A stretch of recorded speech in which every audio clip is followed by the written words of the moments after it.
ಕೇಳೋದಿದೆ, ಹೆಸರು ಕೇಳೋದಿದೆ ಅಂತ ಅವನು ಏನ್ ಬೇಕು ಗುರುಗಳ ಹತ್ರ ಆ ಥರ ಮಾತಾಡಿದ್ದಾರೆ. ನಾರ್ಮಲ್ ಆಗಿ ಮಾತಾಡಿದ ತಕ್ಷಣ ಈ ತರ ಒಂದು ಸಮಸ್ಯೆ ಆಗಿದೆ, ನನ್ಗೆ ಇನ್ನು 30,000 ರೂಪಾಯಿ ಹಾಕುತ್ತಾಗಿದೆ ಹೇಳಿದ್ದಾರೆ ಮ್ಯಾಮ್. ಅವ್ರು ಸಡನ್ ಏನ್ ಮಾಡಿದ್ದಾರೆ, ಗುರುಗಳಿಗೆ ಏನ್ ಕೇಳೋದು ಅನ್ನೋದು ಸಡನ್ಲಿ ಟ್ರಾನ್ಸ್ಫರ್ ಮಾಡಿದ್ದಾರೆ. ಆಮೇಲೆ ಅವ್ರಿಗೆ ಕೆಲಸದ ಇದರಲ್ಲಿ ಅವ್ರು ಕಾಲ್ ಮಾಡಿದ್ರು, ಹಾಕಿದ್ರು ದುಡ್ಡು. ಆಮೇಲೆ ಕಾಲ್ ಮಾಡಿದ್ರೆ ನಾನು ಅವ್ರು ಅಲ್ಲ ಅಂತ ಆಮೇಲೆ ಗೊತ್ತಾಯ್ತಾರೆ. ಅವ್ರ ಹೆಸರಲ್ಲಿ ಬೇರೆ ಫ್ರಾಡ್ ಮಾಡಿದ್ದಾರೆ ಅವರಿಗೆ. ಈ ನಮ್ ಜೊತೆಲಿ ಇರುವವರಿಗೆ ಈ ತರ ಆಗಿದೆ ಮ್ಯಾಮ್. ಹೌದು ಈ ತರ ನಾವು ಯಾವುದೇ ಅನ್ನೋನ್ ನಂಬರ್ ಬಂದ್ರು ಸ್ವಲ್ಪ ಅಲರ್ಟ್ ಆಗಿರಿ. ಆಗ ಇದು ನಾನು ಹೇಳೋದಕ್ಕೆ ನಾನು ಬಯಸ್ತೀನಿ ಮ್ಯಾಮ್. ಧನ್ಯವಾದ. ಥ್ಯಾಂಕ್ ಯು ಸರ್, ತುಂಬಾ ಚೆನ್ನಾಗಿ ಹೇಳಿದ್ರಿ. ಯಾಕಂದ್ರೆ ಈಗ ಯಾವುದೇ ಫೋನ್ ಕಾಲ್ ಬರೋಣ ಸಡನ್ ಆಗಿ, ಯಾಕಂದ್ರೆ ಜ್ಞಾನ ಇದೆ ಈಗ ಎಲ್ಲರಿಗೂ, ಪ್ರತಿಯೊಬ್ಬರಿಗೂ ಜ್ಞಾನ ಇದೆ, ಅದ್ರ ಬಗ್ಗೆ ತಿಳುವಳಿಕೆ, ಅದ್ರ ಬಗ್ಗೆ ಯಾವುದೇ ಬಂದ್ರು ಅದ್ರ ಬಗ್ಗೆ ವಿಚಾರ ಮಾಡೋ, ಯಾವುದೇ ಅಲ್ಲಿ ತಮ್ಮ ದುಡ್ಡು ತಾವು ಮೋಸ ಹೋಗುದು ತಡೆಗಟ್ಟಬಹುದು ಅನಿಸ್ತದ. ಈಗ ಸರ್ ತುಂಬಾ ತುಂಬಾ ಜನ ಆಗಿದೆ ನಮ್ಮ ಕಂಪನಿಯಲ್ಲಿ, ಹೋಂಡಾ ಕಂಪನಿಯಲ್ಲಿ. ಹೌದು ಸರ್, ಒಬ್ರಲ್ಲ ಒಬ್ರು ಪ್ರತಿನಿತ್ಯ ಮೋಸ ಹೋಗ್ತಾ ಇದ್ದಾರೆ. ಈಗ ನಾವೆಲ್ಲ ಹೋಗೋದು ಪ್ರತಿ ಇರ್ತದೆ ಈ ತರ ಈಗೆಲ್ಲ. ಅದೊಂದ್ರೆ ಇನ್ನೊಂದು ಘಟನೆ ಕೂಡ ಆಗಿದೆ. ಯಾಕೆ ಮಕ್ಕಳು ಇವತ್ತಿನ ಕಾಲದಲ್ಲಿ ಮಕ್ಕಳು ಮೊಬೈಲ್ ಬಿಟ್ರೆ ಇರಕ್ಕಾಗ್ತಾ ಇಲ್ಲ. ಒಂದ್ ಮಗು ತಂದೆ ಫೋನ್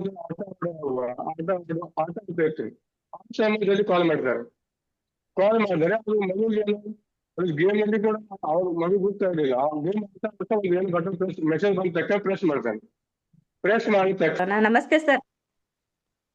ನಮಸ್ಕಾರ ಸರ್, ಎಲ್ಲರಿಗೂ ನಮಸ್ಕಾರ ಮೇಡಮ್.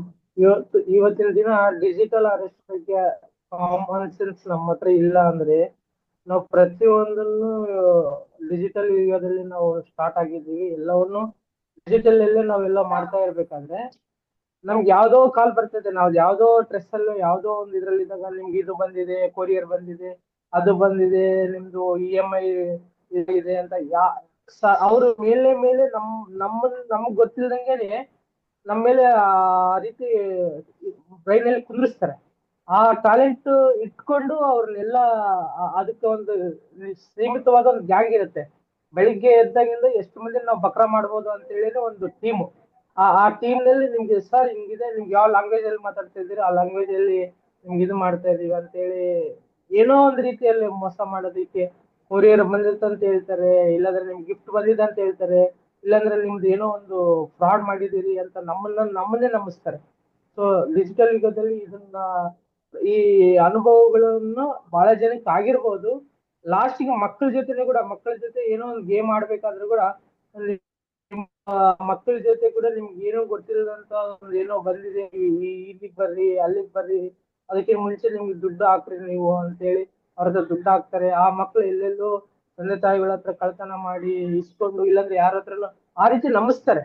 ಅಂತ ನಂಬಿಸಿ ಮೋಸ ಮಾಡುವಂತ ಡಿಜಿಟಲ್ ಅರೆಸ್ಟ್ ಏನಿದೆಯಲ್ಲ, ಇದು ಎಚ್ಚರಿಕೆಯ ಇದು ನಮ್ಮ ಲೈಫಲ್ಲಿ ಇದೊಂದು ಎಚ್ಚರಿಕೆಯಿಂದ ಇರಬೇಕು ಕೊಟ್ಟಂಗ ಐತಿ ಮೇಡಮ್. Thank you. ಧನ್ಯವಾದಗಳು ಸರ್, ತುಂಬಾ ಚೆನ್ನಾಗಿ ಹೇಳಿದ್ರಿ. ಈಗ ಮಕ್ಕಳಿಗೆ ಅಲ್ಲಿ ಯಾವುದೇ ಅಲ್ಲಿ ಒಂದು ಮೋಸ ಮಾಡೋದಾಗ್ಲಿ, ಯಾವುದೇ ಫೋನ್ ಒಂದ್ ಗೇಮ್ ಆಡಕ್ ಫೋನ್ ಕೊಟ್ಟಕ್ರ ಅವರು ಏನೋ ತಪ್ಪಿ ಇದರಿಂದ ಕಳ್ಕೊಂಡವ್ರು, ದುಡ್ಡು ಕಳ್ಕೊಂಡವ್ರು ಸಾಕಷ್ಟು ಜನ ಇದಾರೆ ಇವತ್ತಿನ ದಿವಸ ಅಂತ ನೋಡು. ಈ ವಿಷಯದ ಕುರಿತು ಶೈಲಜಾ ಮೇಡಮ್ ಅವ್ರು ಏನ್ ಹೇಳ್ತಾರ? ಟೀಚರ್ ನಮಸ್ತೆ. ನಮಸ್ಕಾರ. ಇದು ಇಂದಿನ ಚರ್ಚೆಯ ವಿಷಯ ಡಿಜಿಟಲ್ ಅರೆಸ್ಟ್ ಅಂತ, ಇದ್ರ ಬಗ್ಗೆ ಅರಿವಿರ್ಲಿ ಅನ್ನೋದು ಇಂದಿನ ದಿನಮಾನದಲ್ಲಿ ಅತ್ಯಂತ ಪ್ರಸ್ತುತವಾಗಿದೆ ಮೇಡಮ್.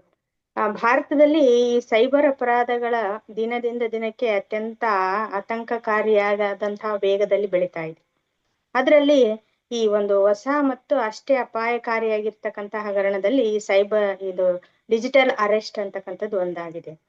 ಈ ಡಿಜಿಟಲ್ ಅರೆಸ್ಟ್ ಅಂದ್ರೆ ನಮ್ಗೆ ಯಾವುದೇ ಒಂದು ಫೋನ್ ಕರೆಗಳ ಮೂಲಕ ಆಗಿರ್ಬೋದು, ಅಥವಾ ನಕಲಿ ವಾರೆಂಟ್ಗಳು, ಬೆದರಿಕೆಗಳನ್ನ ಬಳಸಿಕೊಂಡು ಬಲಿಪಶುಗಳನ್ನ ತಪ್ಪು ಮಾಹಿತಿಯಿಂದ ಎದುರಿಸಿ ಹಣವನ್ನ ವರ್ಗಾಯಿಸಲು ಒತ್ತಾಯಿಸುವಂತದ್ದಾಗಿರ್ಬೋದು, ಅಥವಾ ವೈಯಕ್ತಿಕ ಮಾಹಿತಿಯನ್ನ ಹಂಚಿಕೊಳ್ಳಲು ಅವರಿಗೆ ಒಂದು ರೀತಿ ಒತ್ತಾಯ ಹೇರುವಂತಹ ಒಂದು ರೀತಿಯ ಸೈಬರ್ ವಂಚನೆ ಆಗಿದೆ. ಇದನ್ನ ನಾವು ಡಿಜಿಟಲ್ ಅರೆಸ್ಟ್ ಅಂತ ಹೇಳಿ ಕರಿತೀವಿ. ಈ ವಂಚನೆಯಲ್ಲಿ ನಮ್ಗೆ ಏನಾಗುತ್ತೆ ಅಂದ್ರೆ ವಂಚಕರು ತಮ್ಮ ಅವರು ಸೈಬರ್ ಕ್ರೈಮ್ ಅಧಿಕಾರಿಗಳಂತ ಹೇಳಿ ಹೇಳ್ಕೋಬಹುದು, ಅಥವಾ ಇತರ ಕಾನೂನು ಅಧಿಕಾರಿಗಳಂತ ಹೇಳ್ಕೋಬಹುದು.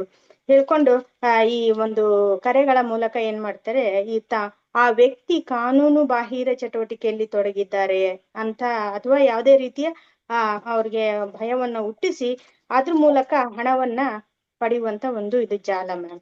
ಇದರಲ್ಲಿ ನಮ್ಗೆ ಏನಂದ್ರೆ 4 ವಿಷಯಗಳು ಪ್ರಮುಖ ಪಾತ್ರ ವಹಿಸ್ತಾವ ಇಲ್ಲಿ. ಈ ಒಂದು ಡಿಜಿಟಲ್ ಅರೆಸ್ಟ್ ನಲ್ಲಿ ಈ ವಂಚಕರು ತಮ್ಮನ್ನು ತಾವು ಅಧಿಕಾರಿಗಳೆಂದು ಹೇಳ್ಕೊಳ್ಳೋದು ಒಂದು ಮುಖ್ಯ ಪಾಯಿಂಟ್ ಇರುತ್ತೆ. ಆಮೇಲೆ ಫಸ್ಟ್ ಭಯವನ್ನು ಸೃಷ್ಟಿ ಮಾಡಿಸ್ತಾರೆ ಇವ್ರ ನಂತರ. ಅಂದ್ರೆ ಆ ವ್ಯಕ್ತಿ ಯಾವುದೋ ಒಂದು ಅಪರಾಧದಲ್ಲಿ ಭಾಗಿಯಾಗಿದ್ದಾನೆ ಅಂತ ಅವ್ರಿಗೆ ನಕಲಿ ವಾರೆಂಟ್ ಅದು ಇದು ತೋರಿಸಿ ಅವ್ರಿಗೆ ಅದರಲ್ಲಿ ಭಯ ಹುಟ್ಟುವಂಗೆ ಮಾಡ್ತಾರೆ. ಅದಾದ್ಮೇಲೆ ಅವರಿಗೆ ನಕಲಿ ಪುರಾವೆಗಳನ್ನು ಕೂಡ ತೋರಿಸ್ತಾರೆ. ಕೊನೆಯದಾಗಿ ಹಣವನ್ನ ವಸೂಲಿ ಮಾಡುವಂತ ಪ್ರಸಂಗಗಳು ಏರ್ಪಡ್ತವೆ. ಇದಕ್ಕೆ ಬಹಳಷ್ಟು ಜನರು ದೊಡ್ಡ ದೊಡ್ಡ ಸೆಲೆಬ್ರಿಟಿಗಳು ಕೂಡ ಇಂಥ ಒಂದು ಡಿಜಿಟಲ್ ಅರೆಸ್ಟ್ಗೆ ಬಲಿಯಾಗಿದ್ದಾರೆ ಅನ್ನೋದು ಅಷ್ಟೇ ವಾಸ್ತವ ಸತ್ಯ ಕೂಡ. ಇದರಿಂದ ನಾವು ಹೆಂಗ್ ರಕ್ಷಣೆಯನ್ನ ಪಡಿಬಹುದು ಅಂದ್ರೆ ಮೊದ್ಲು ಇದ್ರ ಬಗ್ಗೆ ಅರಿವನ್ನ ಮೂಡಿಸೋದು. ಅಂದ್ರೆ ಯಾವುದೇ ಒಂದು ಕಾನೂನು ಅಧಿಕಾರಿ ಆಗ್ಲಿ ಅಥವಾ ಅವರು ಫೋನಿನ ಮೂಲಕ ಯಾವುದೇ ಒಂದು ಮಾಹಿತಿಯನ್ನ ಹಂಚಿಕೊಳ್ಳೋದಕ್ಕೆ ಅವರು ಕೇಳೋದಿಲ್ಲ, ಹಾಗೆ ಹಣವನ್ನು ವರ್ಗಾವಣೆ ಮಾಡೋದಕ್ಕೂ ಕೂಡ ಅವ್ರು ಹೇಳೋದಿಲ್ಲ. ಇದರ ಒಂದು ಅರಿವಿದ್ದಾಗ ಇದು ವಂಚಕರ ಕರೆಯೋ ಅಥವಾ ನಿಜವಾದ ಅಧಿಕಾರಿಗಳ ಕರೆಯೋ ಅನ್ನೋದನ್ನ ಅವರು ಸರಿಯಾಗಿ ಗುರುತಿಸೋಕೆ ಸಹಾಯ ಆಗುತ್ತೆ. ಹಾಗೆ ಎರಡನೇದಾಗಿ ಇಂಥ ಅನುಮಾನಾಸ್ಪದ ಕರೆಗಳು ಬಂದಾಗ ಏನ್ ಮಾಡ್ಬೋದು, ಅವರು ರಾಷ್ಟ್ರೀಯ ಸೈಬರ್ ಒಂದು ಸಹಾಯವಾಣಿ 1930 ಅದಕ್ಕೂ ಕೂಡ ಅವ್ರು ಕರೆ ಮಾಡ್ಬೋದು, ಅಧಿಕಾರಿಗಳಿಗೆ ತಿಳಿಸ್ಬೋದು. ಆ ಮೂಲಕ ತಮ್ಮ ಈ ಒಂದು ವಂಚನೆಯಿಂದ ತಮ್ಮನ್ನು ತಾವು ರಕ್ಷಣೆ ಮಾಡ್ಕೊಳ್ಬೋದು. ಹೀಗೆ ನಾವು ಇದ್ರ ಬಗ್ಗೆ ಅರಿವನ್ನ ಮೂಡಿಸ್ಕೊಳ್ಳೋದೇ ಇದರಿಂದ ನಾವು ಒಂದು ರಕ್ಷಣೆಯನ್ನು ಪಡೆದುಕೊಳ್ಳುವ ಹಾದಿ ಅಂತ ಹೇಳ್ತಾ ಈ ಸಂದರ್ಭದಲ್ಲಿ ಈ ಬಗ್ಗೆ 2 ಮಾತಾಡಕ್ಕೆ ಅವಕಾಶ ಕೊಡ್ತಿದ್ದಕ್ಕೆ ಧನ್ಯವಾದಗಳು ಮೇಡಮ್. ತುಂಬಾ ಚೆನ್ನಾಗಿ ಹೇಳಿದ್ರಿ. ಯಾಕಂದ್ರೆ ಈಗ ಪೊಲೀಸರು CBI ಎದ್ದೀವಿ ಅಂತ ಹೇಳಿ ಫೋನ್ದಾಗ ಹೇಳೋದಿಲ್ಲ. ಅವರು ಏನೇ ಅಪರಾಧ ಮಾಡಿದ್ರು ಮನೆಗ್ ಬಂದು ವಿಸಿಟ್ ಮಾಡಿ ಇದು ಮಾಡ್ತಾರ ಅವ್ರು ಅಂತ ಹೇಳಿ. ಈ ತರ ಒಂದು ಅರಿವು ನಮಗೆ ಎಲ್ಲರಿಗೂ ಇರ್ಬೇಕು, ಕೆಲವೊಂದು ಅರಿವುಗಳು ಎಲ್ಲಾ ಜನರಿಗೆ ಅಂತ ಹೇಳಿ ತುಂಬಾ ಚೆನ್ನಾಗಿ ನಿಮ್ಮದೇ ಆದ ಶೈಲಿಯಲ್ಲಿ ತುಂಬಾ ಚೆನ್ನಾಗಿ ಹೇಳಿದ್ರಿ. ಇದೇ ತರ ಮಂಜುಳಾ ಮೇಡಮ್ ಅವ್ರು ಏನ್ ಹೇಳ್ತಾರ ಈ ವಿಷಯದ ಕುರಿತು? ನಮಸ್ತೆ ಮೇಡಮ್. ನಮಸ್ತೆ ಮೇಡಮ್. ಈಗ ನಾವು ಬದುಕ್ತಾ ಇರೋದು ಒಂದು ಡಿಜಿಟಲ್ ಯುಗ. ಈ ಯುಗದಲ್ಲಿ ಒಂದು ಫೋನ್ ಇದ್ಬಿಟ್ರೆ ನಮ್ದು ಎಲ್ಲಾ ಕೆಲಸಗಳು 1 ಸೆಕೆಂಡ್ ಅಲ್ಲೇ ಆಗ್ತಾ ಇದ್ದಾವೆ. ಒಂದು ಫೋನ್ ಬಟನ್ ಅದು ಒಂದು ಕರೆ ಮೂಲಕ ನಾವು ನಮ್ಮ ಮನೆಗೆ ಏನ್ ಬೇಕೋ ಎಲ್ಲಾ ತರಿಸ್ಕೊಳ್ತಾ ಇದ್ದೀವಿ. ಅದ್ರಲ್ಲಿ ನಮ್ ಪೇಮೆಂಟ್ ಕೂಡ ಆನ್ಲೈನ್ ಪೇಮೆಂಟೇ ಆಗ್ತಾ ಇದ್ದಾವೆ. ಆಮೇಲೆ ಒಂದು ಫೋನ್ ಇದ್ರೆ ನಾವೀಗ ಬ್ಯಾಂಕಿಗೆ ಹೋಗಿ ಚೆಕ್ ಹಿಡ್ಕೊಂಡು ಕ್ಯೂ ನಿಂತು ಹೋಗ್ಬಿಟ್ಟು ಆಮೇಲೆ ಕೈ ಚೀಲ ತಗೊಂಡೋಗಿ ದಿನಸಿ ತರೋದು ನಿಂತು ಒಂದು ಪರ್ಸನ್ ದುಡ್ಡು ಇಟ್ಕೊಂಡು ಹೋಗೋದು ತುಂಬಾನೇ ಕಡಿಮೆ ಆಗಿದೆ ಈಗ ಹೇಳ್ಬೇಕು. ಒಂದ್ ಫೋನ್ ಇಟ್ಕೊಂಡು ಏನ್ ಬೇಕಾದ್ರೂ ಪ್ರಪಂಚ ಸುತ್ತಬಹುದು, ಎಲ್ಲಾದ್ರೂ ಖರೀದಿ ಮಾಡ್ಬೋದು, ಎಲ್ಲ ಅನುಭವಿಸ್ಬೋದು. ಈ ಮಟ್ಟಕ್ಕೆ ಡಿಜಿಟಲ್ ಯುಗ ಬೆಳೆದಿದೆ. ಇಲ್ಲಿ ಅನುಕೂಲ ಅನಾನುಕೂಲ 2 ಇದೆ. ನಮಗೆ ಇದು ತುಂಬಾ ಅನುಕೂಲ, ಅಂದ್ರೆ ಸರಿಯಾದ ರೀತಿಯಿಂದ ಉಪಯೋಗಿಸಿದ್ರೆ ತುಂಬಾ ಅನುಕೂಲ.